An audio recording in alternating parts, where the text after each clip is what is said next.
So, my goal for today is to really do a deep dive on strength training for athletes. And you not only wrote a book titled Maximum Strength, but also are an accomplished powerlifter and currently probably setting the bar for dad strength a little too high for the rest of us. But you've also developed and worked with a ton of really high level baseball players, which is a sport that relies heavily on rotational speed and precision. So, to kick things off here, can you just talk about why strength work is important for athletes? Yeah, I always talk about, let me preface it by saying you mentioned powerlifting background. I have every reason possible with my own background to be biased towards maximal strength development, right?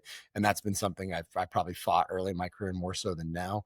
But yeah, I always use the analogy maximum strength is a glass, right? It's the foundation. It's the glass that you can put all those other athletic qualities in, whether it's joint stability, whether it's power development, whether it's muscular endurance. You know, you might roll out more than a conditioning sport, something like hockey. Right?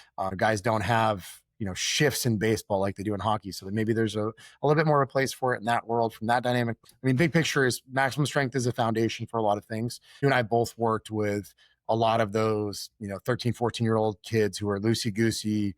Maybe they haven't gone through their growth spurt. They have no idea where their body is in space. And you take that kid and you teach him to do a quality lunge with 50 pounds in each hand. You get him to trap bar deadlift, 275 or something like that. All of a sudden, things just magically get better, independent of all the other stuff you're doing. They're maybe playing multiple sports and, maybe they're going through speed development training, stuff like that. But, strength does make some of those other qualities more sticky. I think, we'll probably talk about it today. It's that you get into trouble with it when we realize we're in the wrong spot on the bell curve. Is a little bit is good, getting to a pretty, good critical threshold to enhance all those other qualities is important. But when you start selling out for it, yeah, there are negative consequences. And it also pushes out some things that we could probably train that are more advantageous for us. It's interesting. You mentioned strength is the foundation for other qualities. I think that's a more intuitive concept if you look at a quality like power, but probably less so a quality like conditioning. And I'd think back, this was probably, I don't know, 10, 12 years ago at this point, but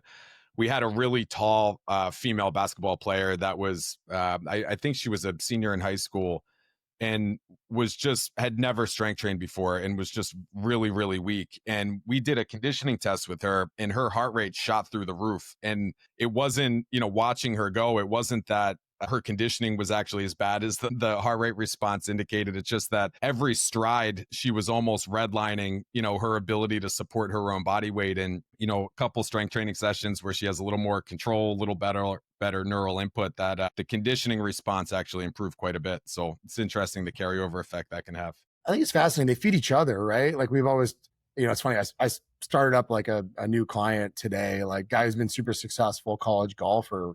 Work capacity was not good. Movement quality was actually excellent. It's like, hey man, this is a guy who are like just a little bit of aerobic based stuff could be absolutely life changing for him, right? 2 sessions a week at 70% of max heart rate for 30 minutes changes the context of what we could do in a typical session for him over the course of the next, 4 to 6 months. Conversely, it goes the other way around, right? You have someone who might have a, very, very good cardiovascular profile and they just can't handle that 6 to 8 times body weight and ground reaction forces on every sprint. So it's wild how everything is very, very circular like that.